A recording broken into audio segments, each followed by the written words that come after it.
Ayer te vi, después de buscarte tanto, antes de salir el sol. Hoy les quiero presentar el más grande modelo que tenemos nosotros los cristianos. No solamente es el más grande modelo que tenemos, sino es el modelo que debemos seguir. Se llama Jesucristo, el Hijo de Dios, el Dios hecho hombre. Arranco intentando responder una pregunta. ¿Qué es un modelo? Gracias, Eric. Déjeme darle rápidamente una definición que encontré en el diccionario. Un modelo es una representación que se sigue como pauta en la realización de algo. Lo voy a leer otra vez.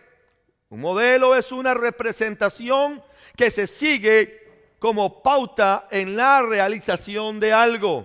En otras palabras, lo que el diccionario quiere decir es que un modelo es algo o alguien que se copia con todo detalle con el fin de buscar una realización personal.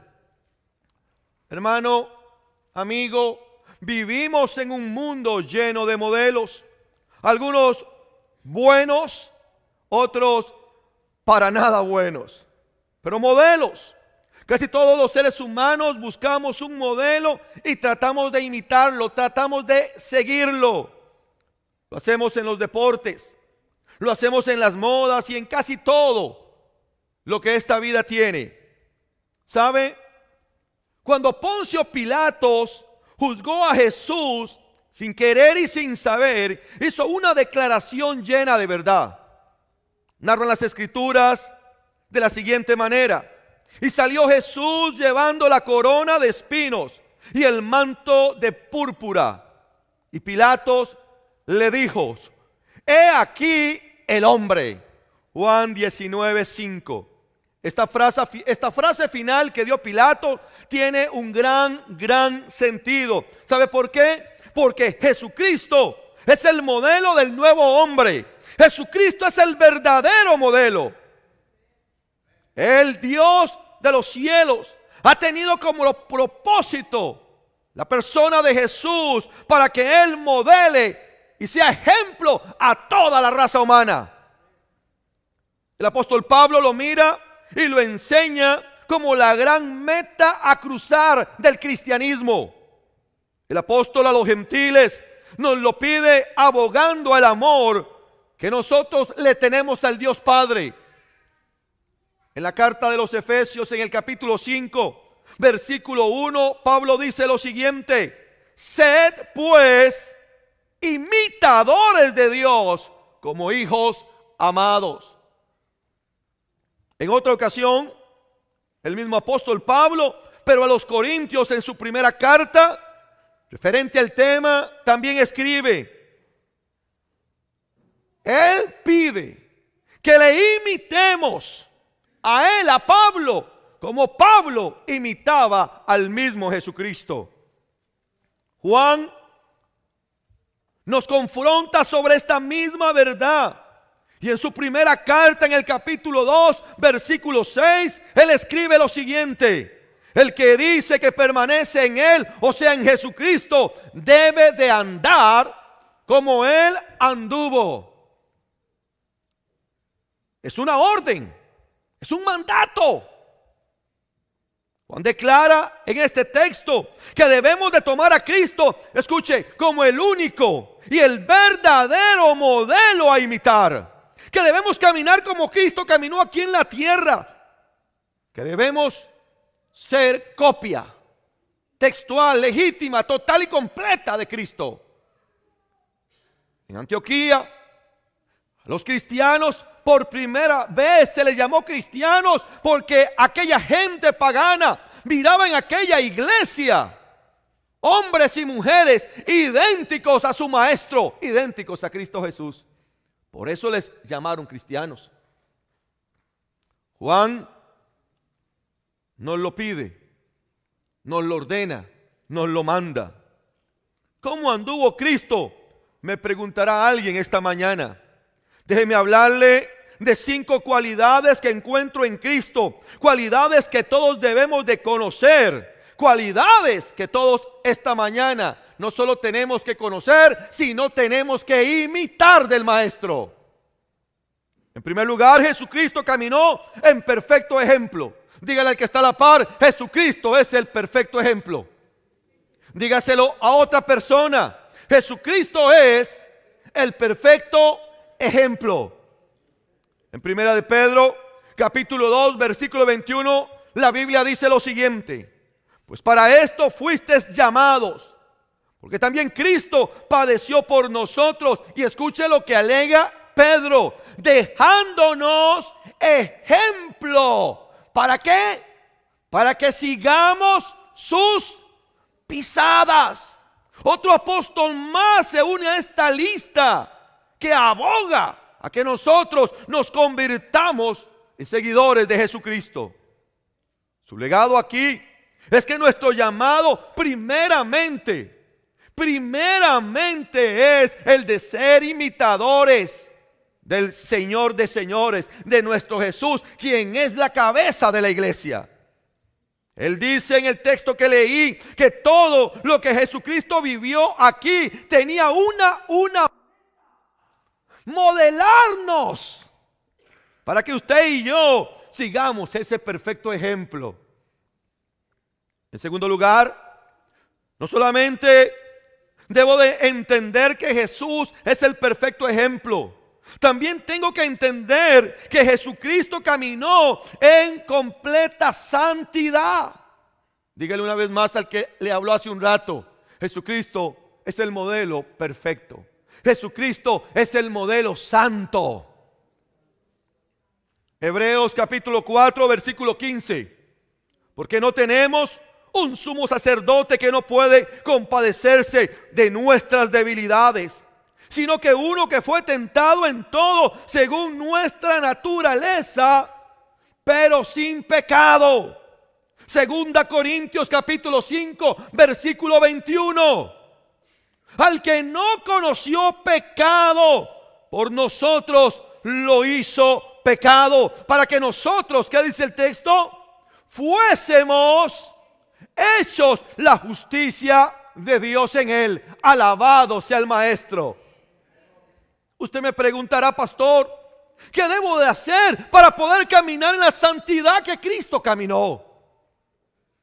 Déjeme leerle lo que escribe Pedro, donde nos da por lo menos 4 recomendaciones para caminar en esta santidad al cual somos llamados. El texto está en primera de Pedro capítulo 2, versículo 22 y versículo 23. Y dice lo siguiente: el cual no hizo pecado, ni se halló engaño en su boca, que cuando le maldecían, no respondía con maldición. Cuando padecía, no amenazaba, sino que encomendaba la causa al que juzga justamente. Saque la lupa conmigo y escudriñemos estos 2 versículos. En primera instancia, aquí se nos exhorta a vivir, ¿sabe cómo? Apartados del pecado, porque el texto dice que Cristo no hizo pecado. Hay un llamado a vivir apartado de lo pecaminoso, de lo sucio. No quiero decir que no vamos a fallarle a Dios. Lamentablemente hay un gran porcentaje de que usted y yo le fallemos al Señor. Es más, Dios lo sabe. Dios sabe que le vamos a fallar en un momento. Pero lo que el escritor nos quiere decir, lo que nos está pidiendo, es que el cristiano, el hijo de Dios, el que está buscando ser igual que Cristo, no debe amar el pecado. ¿Usted lo está entendiendo? No podemos amar lo que antes amábamos. Usted y yo ser amantes de lo sucio. No podemos amar las cosas que son asquerosas delante de Dios. Para poder caminar en santidad tenemos que odiar lo que Dios odia. Tenemos que repudiar de nuestra vida lo que Cristo repudió. No tenemos que buscarlo. Tenemos que apartarnos de él. Tenemos una nueva naturaleza que odia el pecado. Le escuche, el cristiano, el Hijo de Dios, adquirió una nueva naturaleza. Y esa naturaleza detesta el pecado. Déjeme explicárselo con un ejemplo que tal vez pueda ayudarle. Yo le llamo el ejemplo del chanchito y el gato. Agarre usted un chanchito, ese puerco pequeño, ese pequeño marranito. Se me lengua la traba, ¿verdad? Con el apellido del chancho. Es el chancho de apellido Marrano. Agarre el marranito, agarre el chanchito, no sé cómo le dirá usted en su país, y báñelo. Sáquelo de la puerquiza. Báñelo, échele una lavadita. Lávelo bien. Compre jabón 2 para que huela rico y esté suavecita su piel. Para que se ponga rosadito el animal. Y después de bañarlo, váyase al mall si no quiere gastar. Y ahí en la zona de perfumes comience a echarle perfumes. O llame a Jeff para que le consiga uno. Y lo baña de perfume, usted sabe. Le echa debajo de las 4 paticas. Póngale un moño rosado si es una hembrita. O si es un machito, aunque sea corbata. Píntele las uñas. Hágale lo que usted quiera. Póngalo bonito. Y suéltelo en el patio, en su backyard, como dicen los gringos. ¿Sabe? ¿Quiere que le diga qué va a ser lo primero que va a hacer ese chanchito? A revolcarse. Va a buscar desesperadamente que alguien le quite el moño, la corbata que usted le puso. Y luego va a buscar un charco, va a buscar un chiquero y se va a revolcar y se va a revolcar hasta más no haber. ¿Sabe por qué? Porque el chancho ama lo sucio. Es su naturaleza. El chancho ama la puerquiza. El chancho ama el barrial. Por otra parte, agarre un gato. Pequeño, grande, no importa el tamaño ni la edad. Y tírelo en esa puerquiza donde el chancho se está revolcando. Usted lo agarra y lo tira y por cosas increíbles de este animal felino va a caer parado. Y donde aquel animal sienta el barro, lo mojado, ¿sabe qué? Se va a levantar. Y va a comenzar una procesión que va a durar el tiempo que necesite el gato en salir lo menos sucio posible de aquel chiquero. Y una vez que el chancho salga, que el gato salga del chiquero, ¿sabe qué es lo segundo que va a hacer? Va a comenzar a limpiarse lo que se ensució. ¿Por qué el gato actúa así? Porque el gato tiene una naturaleza diferente al chancho.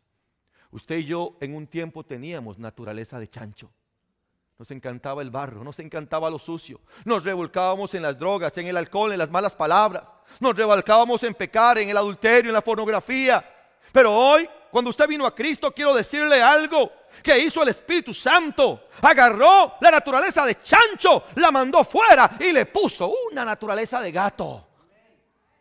Cuando la Biblia nos manda a caminar como Cristo caminó, y cuando la Biblia nos dice que Él caminó sin hacer pecado, la Biblia nos enseña que tenemos que recordar, nunca olvidar que hemos sido hechos nueva naturaleza en Cristo.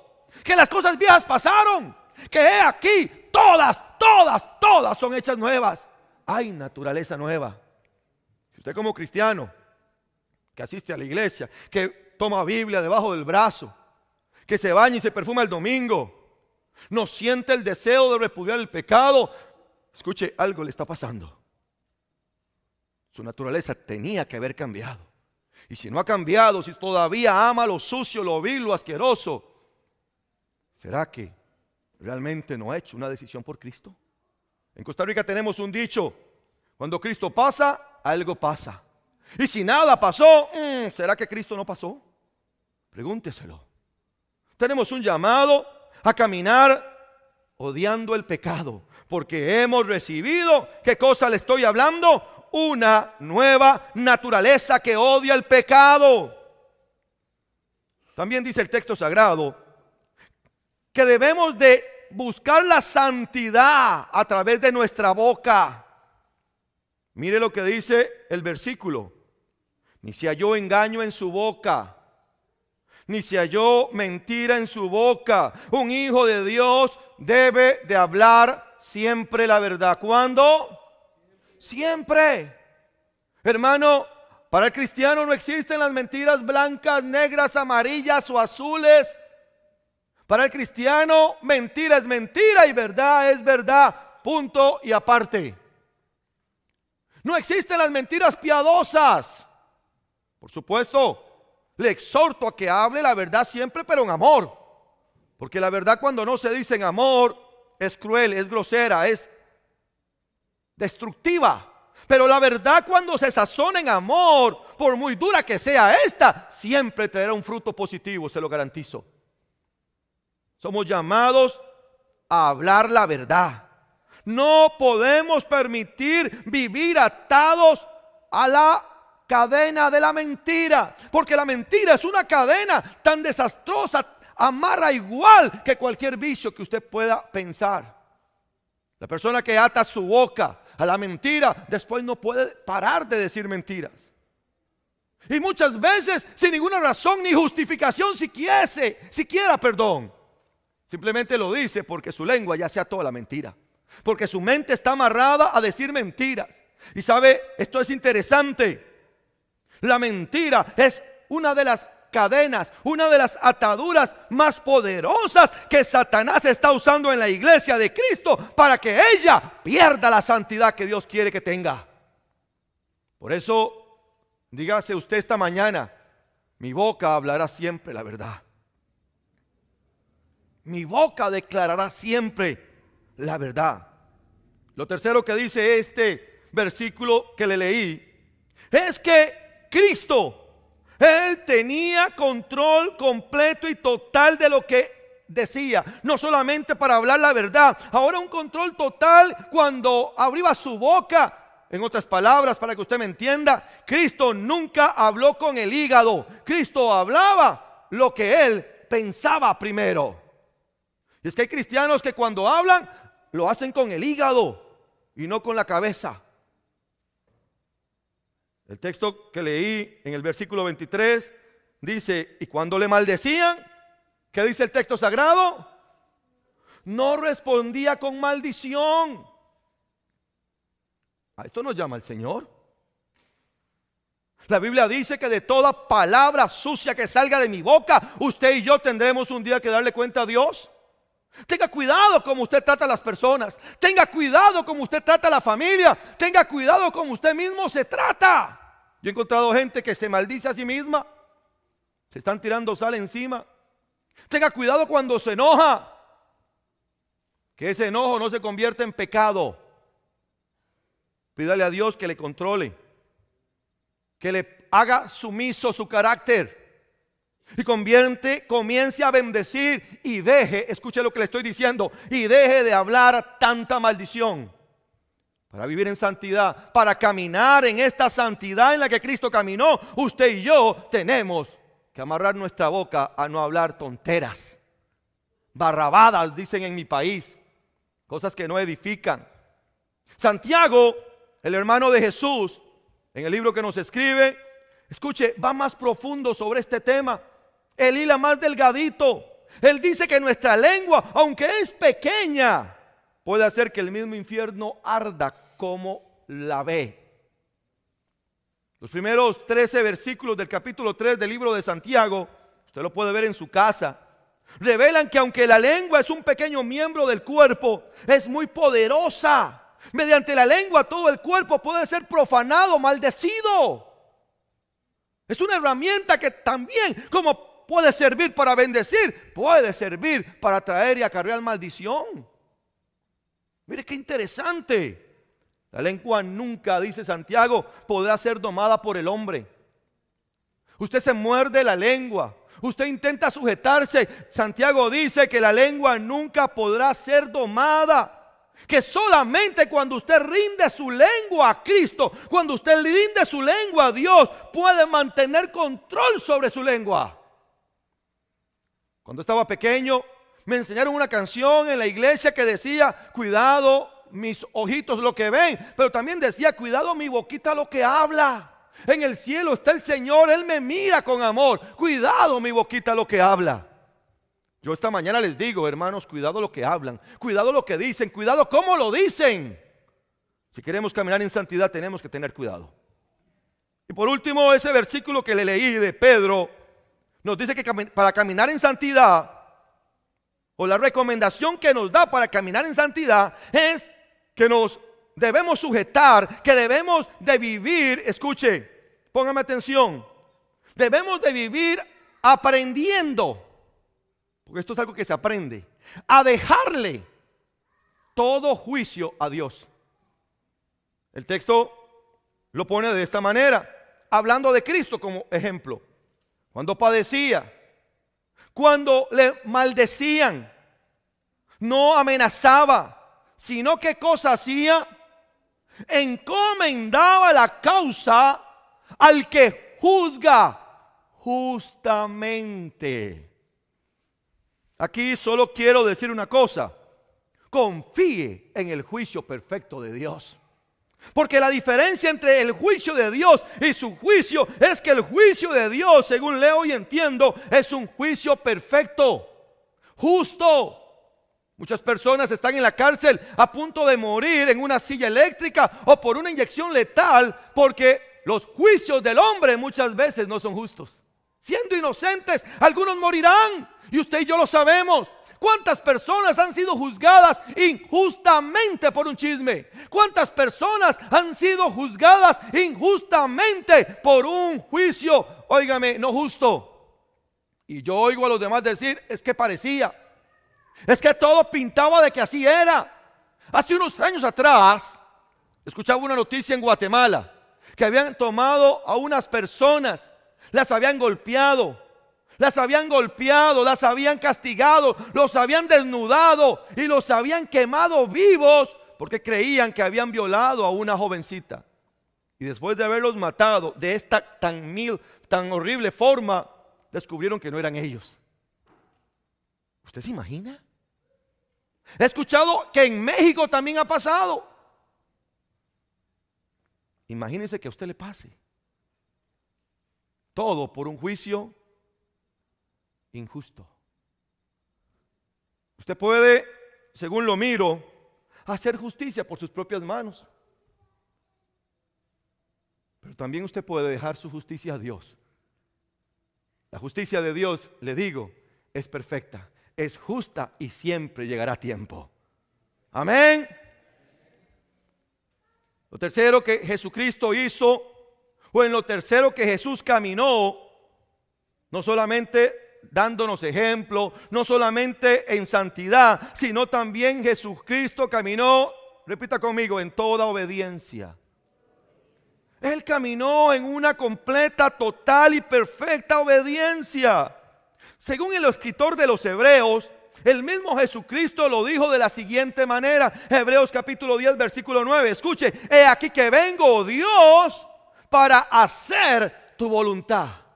Así lo puso el Señor. Jesucristo dijo, para eso he venido, para hacer lo que mi Padre me ha mandado que haga. Perfecta obediencia. En este mismo libro de los Hebreos hay un versículo muy revelador con respecto a este tema de la obediencia. Quiero que lo veamos rápidamente. Hebreos 5, 7 y 8. Leo para usted. Y Cristo, en los días de su carne, o sea, cuando caminó aquí en la tierra, ofreció ruego y súplica con gran clamor y lágrimas al que le podía librar de la muerte. Habla del Getsemaní. Fue oído a causa de su temor reverente, alega el escritor de los Hebreos. Versículo 8.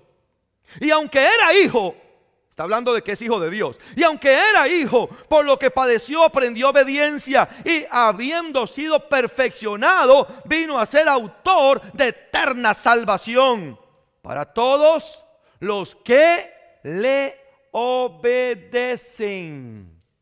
Increíble, ¿no? Aquí se nos dice, escuche esto, agárrese de la silla, que la obediencia no es más ni menos que una decisión. Usted decide obedecer o decide no obedecer. Está en el poder de su mano. Usted es el que decide, no le eche la culpa a nadie si lo hizo o no lo dejó de hacer. Uno de los problemas con los que yo lidio, que me enfada, que me enoja, es escuchar a personas siempre excusándose. ¿Cómo me disgusta? Es un mal que tenemos los seres humanos. Es un mal que lo vemos en el Getsemaní. Cuando los apóstoles dormidos intentaban excusarse que por su cansancio no podían velar con Jesús. Es un mal que aún lo vemos más atrás en el mismo huerto del Edén. Cuando una mujer le echaba la culpa a una culebra y el hombre a aquella mujer también le echaba la culpa. Nadie quiere afrontar responsabilidad. La palabra del Señor nos dice que el obedecer o el no obedecer lo que Él nos pide es nuestra responsabilidad. Usted me dice, pastor, es que aquí, allá y acá. No se excuse. Si usted no es obediente a lo que Dios le manda, es porque usted no ha querido ser obediente. Así de claro, así de sencillo. Cristo podía perfectamente, en la calidad de hijo de Dios que dice el texto, mire, haber dicho ahí, no quiero. Él es la segunda persona de la Trinidad, ponga atención. Él podría perfectamente haberle dicho, Padre, no. Sin embargo, Él mismo se sujetó. Nadie lo sujetó. El Padre no le dijo, mira hijo, si no vas a ese madero, te la vas a ver conmigo cuando subas aquí. Usted no escucha en la Biblia algo similar a eso. Más bien usted ve que el texto nos lleva a entender que Jesucristo se autosujetó. Fue su decisión ir al madero. Él quiso obedecer al Padre por su propia voluntad. Porque la obediencia es una decisión. Muchas veces la obediencia no va a ser fácil. Yo lo reconozco. Obedecer en ocasiones va a ser difícil. Y pareciera que en ocasiones nos va a traer consecuencias aparentemente dañinas, problemáticas. Nos va a meter en problemas, en dificultades. Nos va a apartar de nuestros amigos. Tan sencillo como verlo, como el obedecer de compartir a Cristo. Pastor, es que si lo hago, no me van a volver a hablar. Me van a hacer a un lado, me van a limitar en el trabajo. Van y me despiden, pastor. Aparentemente pareciera que el ser obediente a lo que Dios nos pide nos puede acarrear, nos podría traer un mal dañino a corto plazo. Pero siempre, y escuche lo que le voy a decir porque lo digo categóricamente, siempre, óigame, digo enfáticamente siempre, a mediano y a largo plazo, el ser obedientes va a arrastrar a nuestra vida, escuche, una catarata de abundantes y ricas bendiciones, porque a todo hijo obediente Dios lo bendice.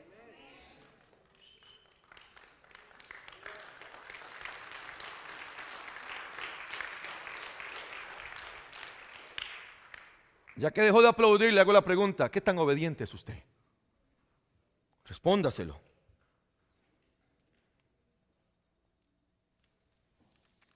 Lo cuarto que quiero tocar esta mañana con respecto a Jesús como ejemplo es que Jesucristo caminó en una perfecta relación con el Padre. ¿Lo escuchó? ¿Quiere repetirlo conmigo? Jesucristo caminó en una perfecta relación con el Padre.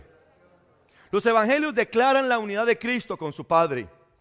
Nos dicen que Jesucristo muy de mañana, muy temprano, aún antes de que el sol rayara, salía a hacerse unos tacos de barbacoa para llenarse la panza. Oh no, perdón, no es así. Nos dicen que Jesucristo muy temprano, antes de que el sol rayara, iba al baño, hacía pipí y se volvía a acostar. ¿Tampoco? Entonces, ¿qué dicen? Que muy temprano, antes de que el sol rayara, mantenía, abría, sostenía, contenía, compartía, no sé qué verbo usó, una relación constante de unidad con el Padre. ¿Verdad que así es?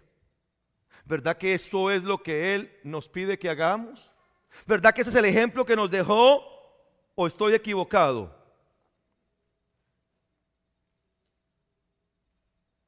El capítulo 17 del libro de Juan es tremendamente revelador. Lo invito a que lo lea posteriormente. Juan 17. No hay un pasaje en la Biblia en donde yo pueda mirar tanta unidad de Cristo y el Padre. Él mismo lo declara. Él mismo lo dice ahí entre esos versículos. Él está orando a Dios en Juan 17. Él está orando a su Padre en Juan 17. ¿Y sabe qué es lo que Él está pidiendo? Pide dos cosas.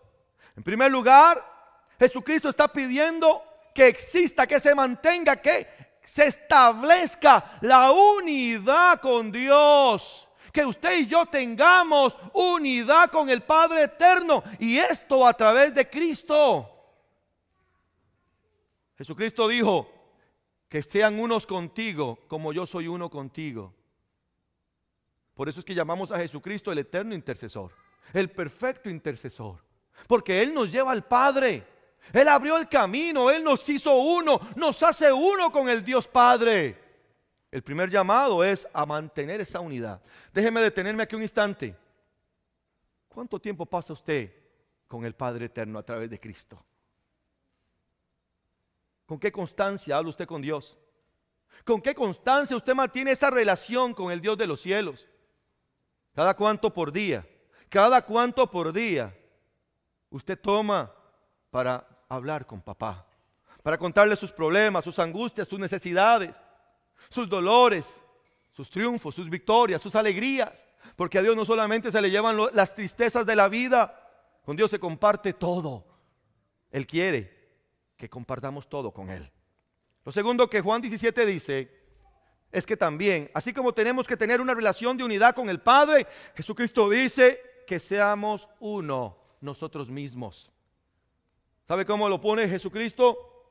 Que sean uno como tú y yo, oh Padre, somos uno.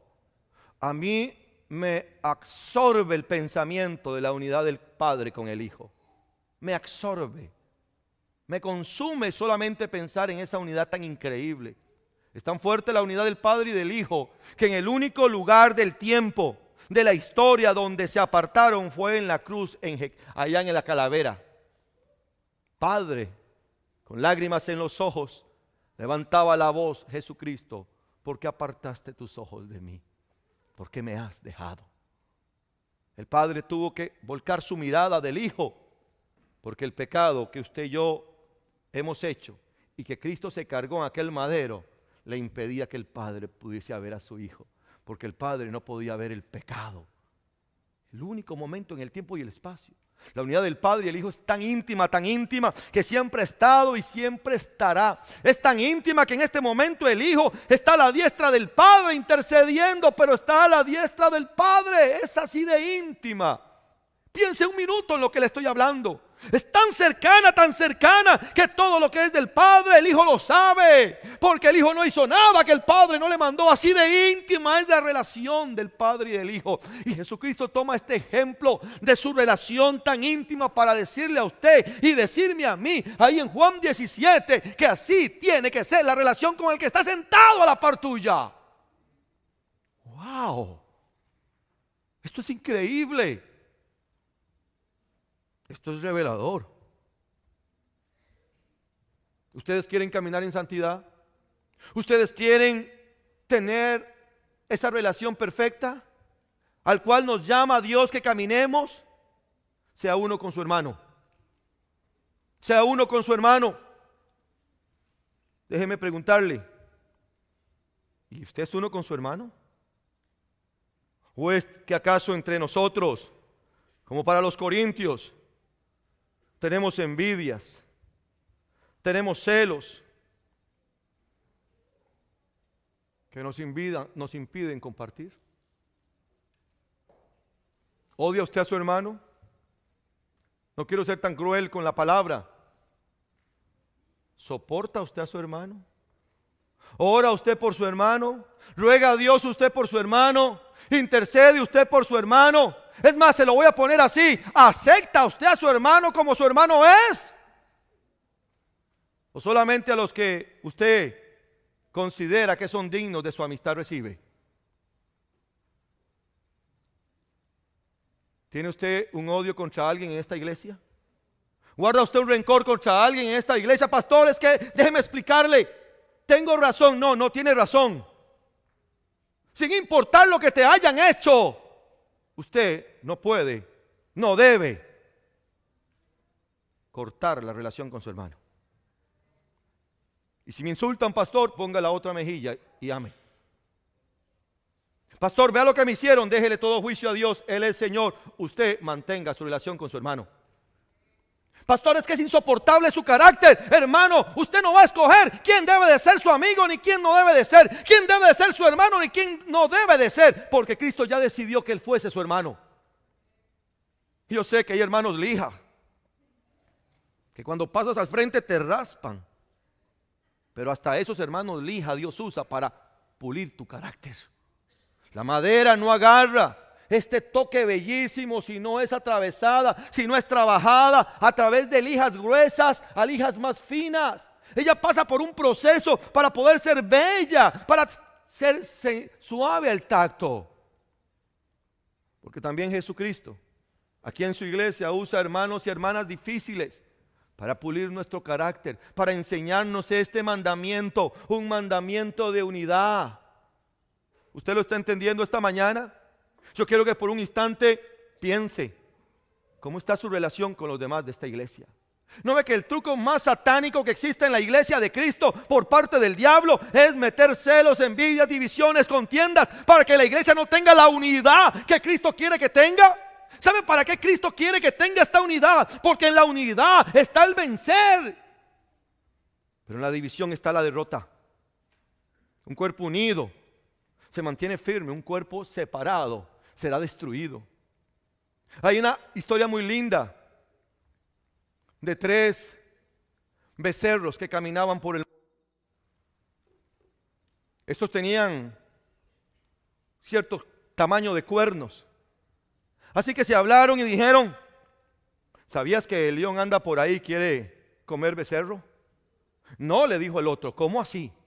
Mira, me contó mi cuñado que a su esposa se la comió. ¿Qué vamos a hacer?, preguntó el tercero. El primero dijo: tengo una idea. ¿Por qué no nos unimos y caminamos juntos siempre? Los 3 nos podemos defender más si fuéramos uno solo. Yo camino viendo la retaguardia, tú caminas viendo un lado y tú caminas viendo hacia adelante. Y si en cualquier momento, por cualquier franco, usted mira que algo se mueve, le avisa a los 2 y correr o a defendernos juntos. Perfecto. El león, que tenía hambre, dijo: es tiempo de comer becerro. Y sé dónde hay unos que caminan por el pastizal. Así que, como es típico del león, se acercó con cautela por el franco derecho, pero ahí está un becerro viendo. Brother, el león, a correr, mijo. Y no pudo hacer nada. Dijo: estos animalitos son más inteligentes de lo que pensé. No, pero con el león no pueden. Me les voy a acercar ahora por el frente. Y pasó lo mismo. Lo hizo por detrás y volvió a pasar lo mismo. Y el león angustiado dijo: Dios mío, ¿me voy a ir con hambre? ¿Qué hago? Y dijo: ya sé. Así que llegó como quien no quería la cosa, y se acercó y viene el león. Tranquilos, miren, cuernos abajo. Tranquilos, hermanos, estoy aquí en son de paz. Peace and love. Ahora como hierba. Ya no más carne.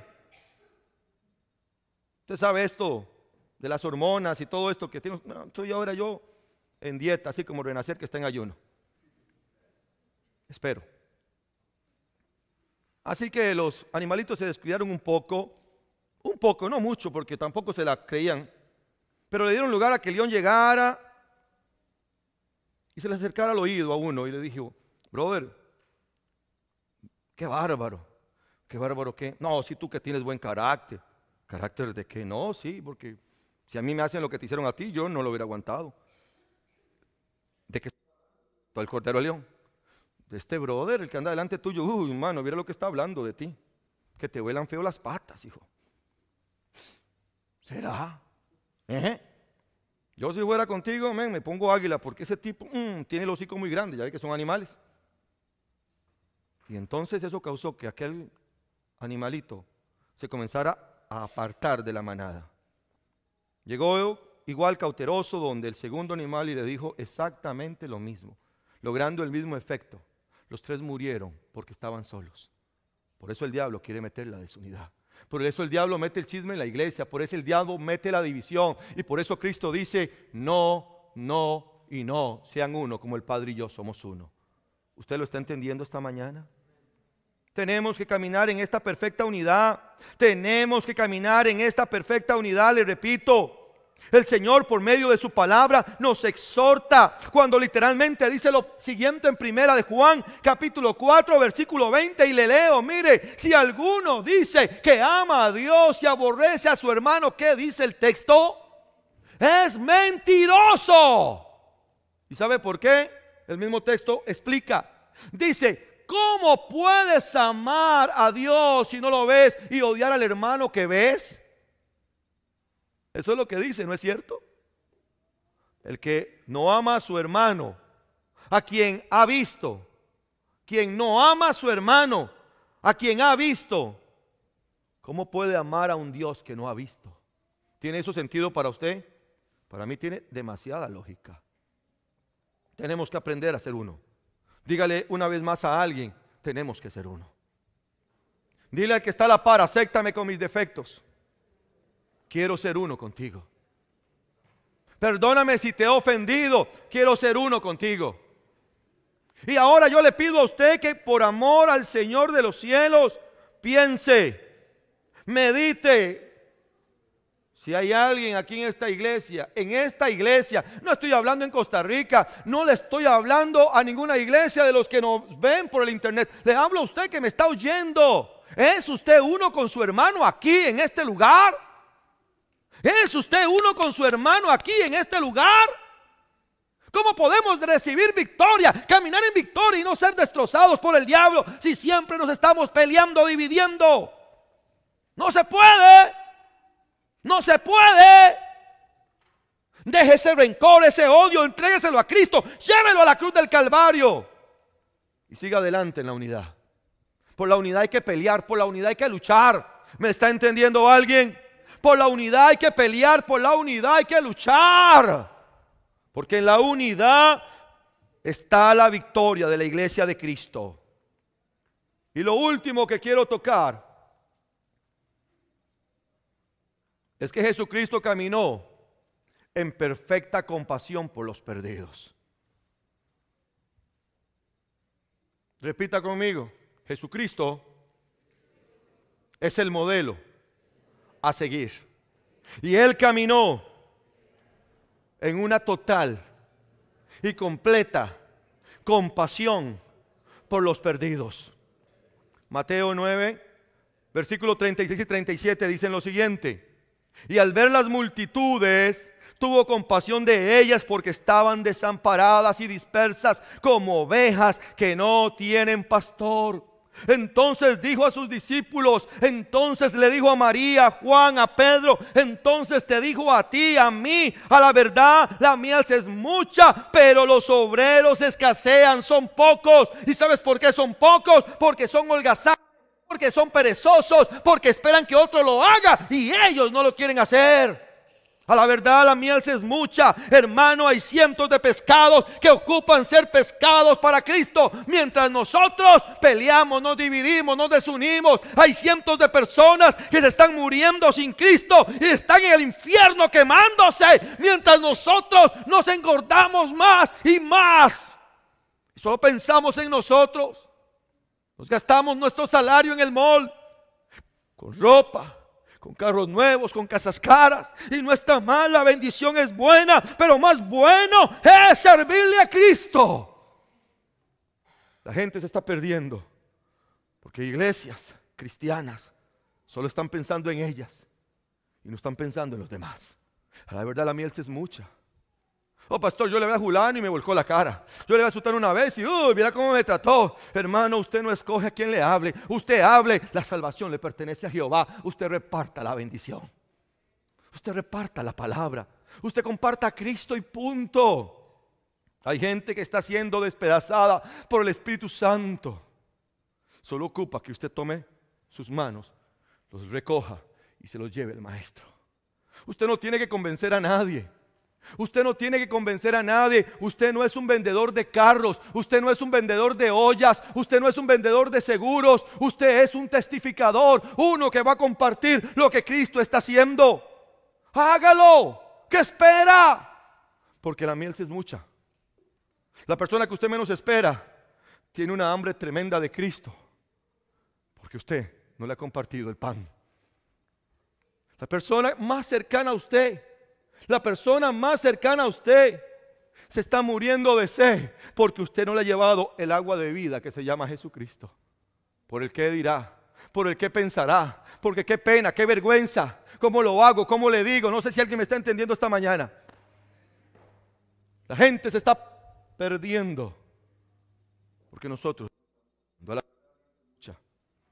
más de lo que usted y yo nos imaginamos. A la verdad la miel se es mucha, pero los obreros escasean. Esa compasión involucra compartir las buenas nuevas. Esa compasión involucra libertar a los endemoniados. Esa compasión involucra orar por los enfermos. Lucas capítulo 1 versículo 34 dice: y sanó a muchos, no a unos cuantos, no a los que a él le quería o le agradaban, no, sanó a muchos que estaban enfermos, libertó a muchos que estaban presos por los demonios. Este es el ejemplo.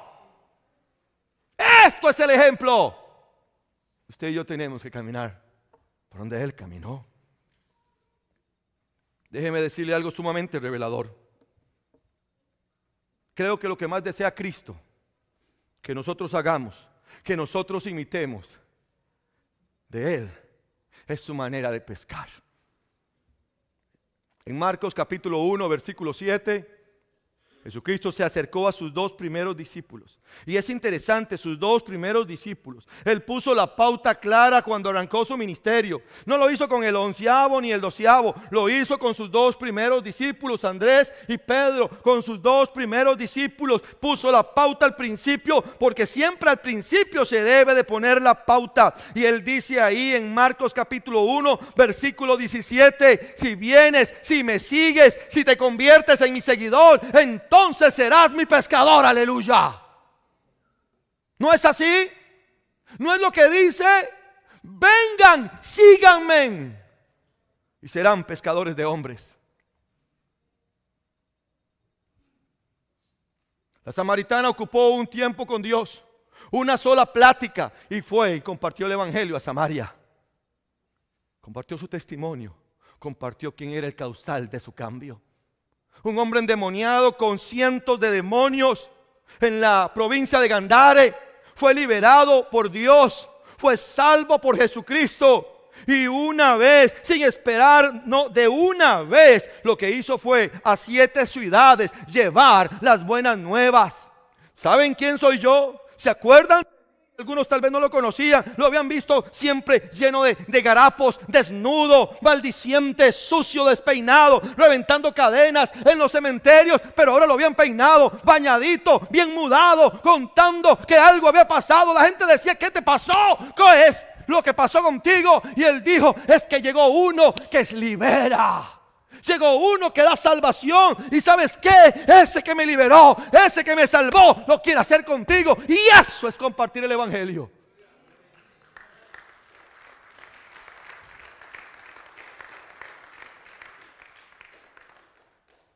Es muy costoso.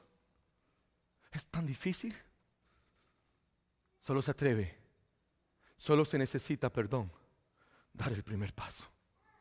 Usted me dice: pastor, voy a hacerme erudito en la Biblia. Perdiste el tiempo. Hay almas que se van a perder mientras lo aprendes y lo estudias. Aprender el evangelio, aprender la Biblia es parte del proceso del crecimiento, pero algo que tiene que ser inmediato es el testificar de Cristo. ¿Sabe cuál es el problema de nosotros? ¿Sabe cuál ha sido el problema de muchos cristianos? Que tenemos un tiempo de estar que nunca se nos enseñó cuando venimos a los pies de Cristo que teníamos que ser pescadores. Oh, ahora es un seguidor de Cristo. Wow, gloria a Dios. Sí, seguidor de Cristo. Wow, wow, yeah, yeah. Qué lindo. Pero se nos dejó hasta ahí. Se nos dividió el versículo. Se nos enseñó la mitad. No. Si eres seguidor, claro, vive lo que ser seguidor representa. Pero no olvides que tienes que ser un pescador. Comparte a Cristo en tu trabajo. Comparte a Cristo en donde andes. Comparte a Cristo en tu casa. Tu familia lo necesita, tu madre ocupa de Cristo. Tus hermanos, tus hermanas, tus tíos, tus familiares, tus primos ocupan del Señor. Ese amigo con el que tanto caminas, ese compañero de trabajo necesita de Cristo. No te pido que vayas al Walmart y al primero que mires le compartas. No te estoy pidiendo eso. Mira, ni eso te estoy pidiendo. Ni eso me está pidiendo el Señor. Él dijo, ve a tu casa, comparte, porque ha venido nueva buena de salvación.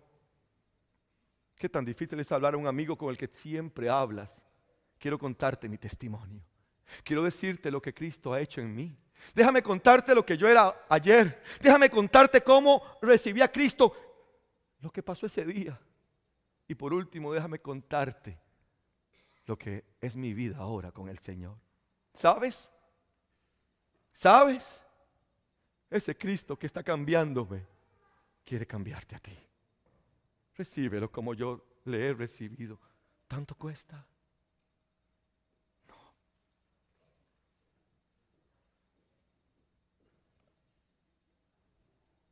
Jesús nos dejó el gran ejemplo. Y nosotros como cristianos necesitamos caminar en Él.